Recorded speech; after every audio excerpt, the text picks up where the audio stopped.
The Wonder adalah film yang menceritakan seorang perawat yang diminta untuk mengamati seorang gadis berusia 11 tahun yang dianggap sebuah keajaiban karena dapat bertahan hidup selama berbulan-bulan tanpa makan. Perawat itu bernama Liv Wright, sedangkan gadis kecil itu bernama Anna O'Donnell. Apakah ini mungkin? Apa tujuan dibalik semua itu? Simak ceritanya agar kalian tahu misteri dibalik semua itu. Pada tahun 1862 banyak warga Inggris berpindah ke Irlandia karena adanya wabah kelaparan yang melanda Inggris saat itu. Cerita ini dimulai dari perawat Liv Wright asal Inggris yang pergi ke Irlandia dan mendapat tugas dari komite mandiri untuk mengamati seorang anak bernama Anna. Tidak hanya Liv, tapi juga seorang biarawati yang secara bergantian dengan Liv mengamati Anna.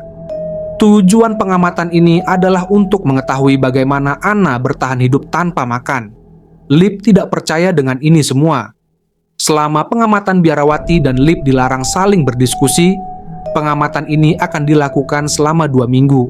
Liv diantar oleh dokter menuju rumah keluarga O'Donnell yang letaknya jauh dari permukiman penduduk. Liv bertemu dengan Rosalind, ibu dari Anna. Pertama yang Liv lakukan adalah bertanya tentang rekam medis Anna. Ia mulai mencatat dan menyarankan untuk membawa Anna ke rumah sakit. Namun Rosalind tak setuju. Liv menemui Anna di kamarnya. Anna sedang berdoa. Kemudian Liv memperkenalkan dirinya dan mengecek kondisi tubuh Anna, membuka mulut, mata, dan sebagainya. Liv menyimpulkan Anna sehat. Liv mengatakan bahayanya puasa terlalu lama kepada Anna. Anna menjawab ia tak butuh makan. Anna makan dari mana yang datang dari surga. Siang itu Liv makan siang bersama dengan keluarga O'Donnell dan melihat foto keluarga yang menempel di dinding. Terdapat foto anak laki-laki mereka. Liv bertanya, "Kemana ia?"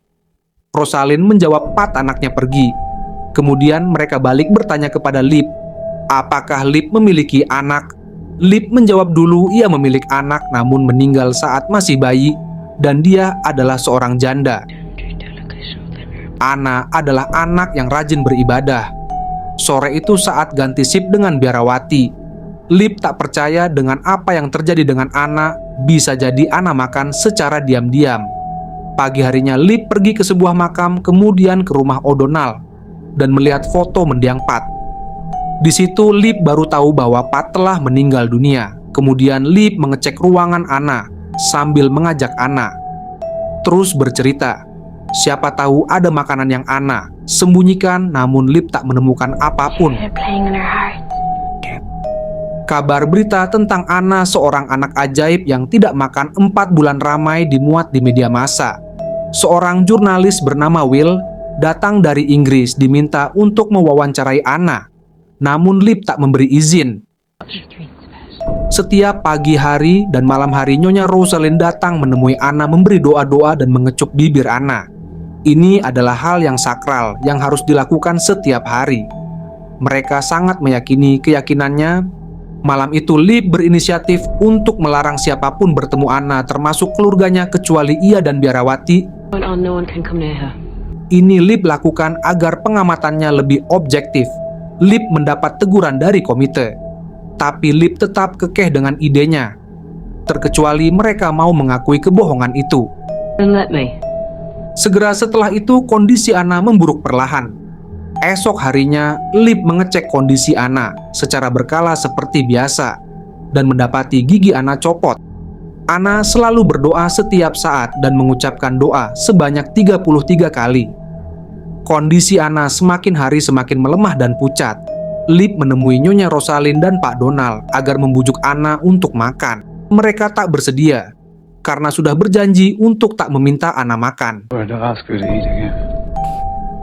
Kemudian Liv menemui pastor keluarga itu. Pastor yang menganggap Anna adalah anak ajaib berkata, mungkin Anna mampu mengubah cahaya matahari menjadi energi. Tapi Liv mengatakan Anna dalam bahaya anemia, pembengkakan, dan penyakit lain. Tapi pastor itu justru marah, mengatakan Liv hanya seorang perawat, tidak untuk mendiagnosis.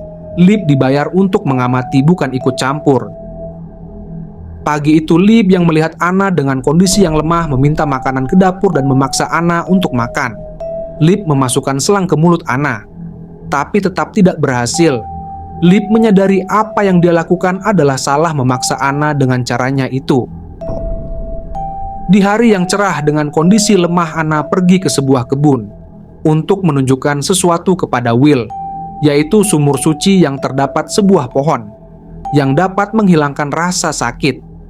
Setelah selesai menunjukkan sumur itu, Anna pingsan. Karena kondisinya yang memburuk, Lip memapahnya hingga ke dalam rumah. Meski begitu, Anna tetap tak mau makan.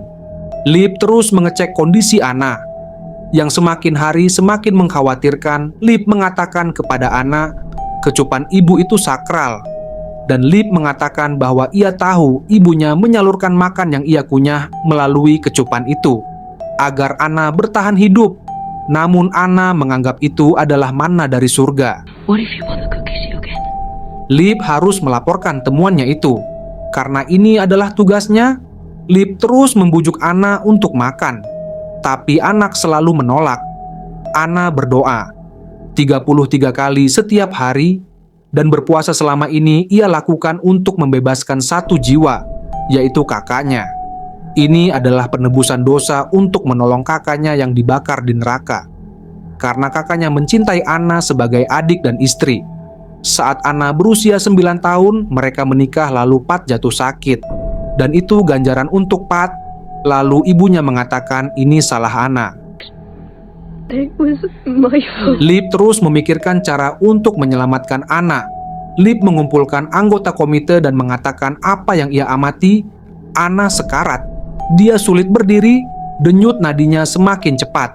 Lip juga mengatakan Rosalind, ibu Anna, menyuapi Anna melalui setiap kecupan di setiap pagi dan malam seperti burung. Lip mengajak mereka untuk mengakhiri semua ini dan menyelamatkan Anna agar tak mati. Tapi komite tak percaya dengan pernyataan Lip.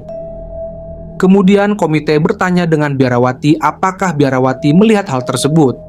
Biarawati itu menjawab tidak. Kemudian komite memanggil Anna dan ibunya.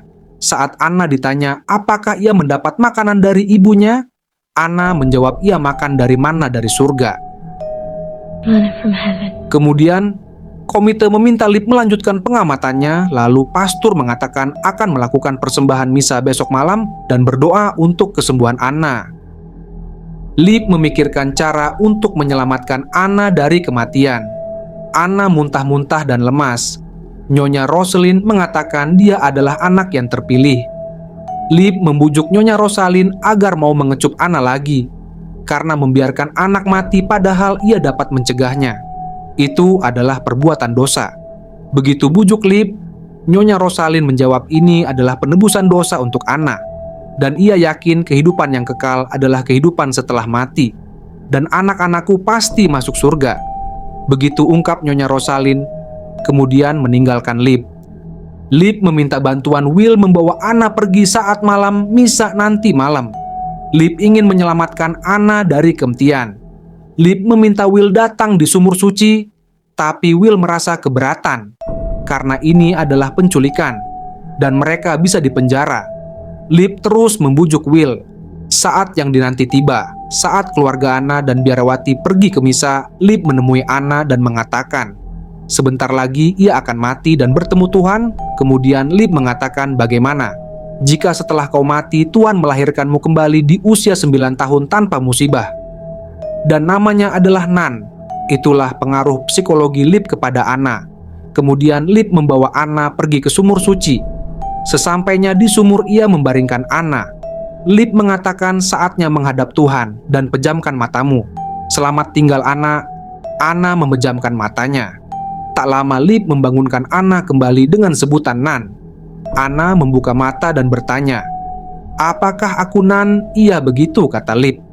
Kemudian Lip memberi Anna sebuah makan yang telah ia siapkan di kantong bajunya. Setelah itu Lip kembali ke rumah Anna dan menulis laporan pengamatan palsu dan menyiram seluruh ruangan dan membakarnya. Setelah kejadian pembakaran itu, Lip bertemu dengan seluruh anggota komite dan menjelaskan semua pengamatan dan kejadian kebakaran itu. Lip mengatakan Anna telah mati. Lip berusaha menolong saat mengetahui Anna mati, dan tak sengaja roknya menyenggol lampu dan membakar seluruh rumah. Begitu pengakuan palsu Lip. Komite juga tidak dapat melakukan pencarian tulang belulang Anna yang terbakar karena hujan deras. Sempat terjadi perdebatan di antara anggota komite. Lip diminta untuk tak pergi kemana-mana sampai kepala polisi mengizinkannya untuk pergi. Setelah itu, tangan Lip yang terluka bakar diobati oleh biarawati. Biarawati itu bertanya, ia melihat malaikat menunggangi kuda bersama dengan Anna. Lalu biarawati itu bertanya, apakah Anna berada di tempat yang lebih baik? Tentu saja, jawab Lip. Kabar berita kematian Anna dalam kebakaran meluas melalui koran. Jasad tidak ditemukan, tidak ada yang dipersalahkan. Ayah ibunya tidak disalahkan karena membiarkan anak itu sekarat. Juga tak ada tuntutan terhadap dokter tua yang berkhayal menemukan rahasia hidup awet muda. Komite juga tidak diminta menjelaskan alasan pengamatan seorang anak Irlandia yang kelaparan. Singkat cerita, Lip pergi ke sesuatu tempat untuk bertemu Anna dan Will. Mereka merubah identitasnya menjadi keluarga Cheshire. Kemudian mereka pergi keluar Irlandia dan memakan hidang nikmat. Anna tampak menikmatinya. Non-Cheshire.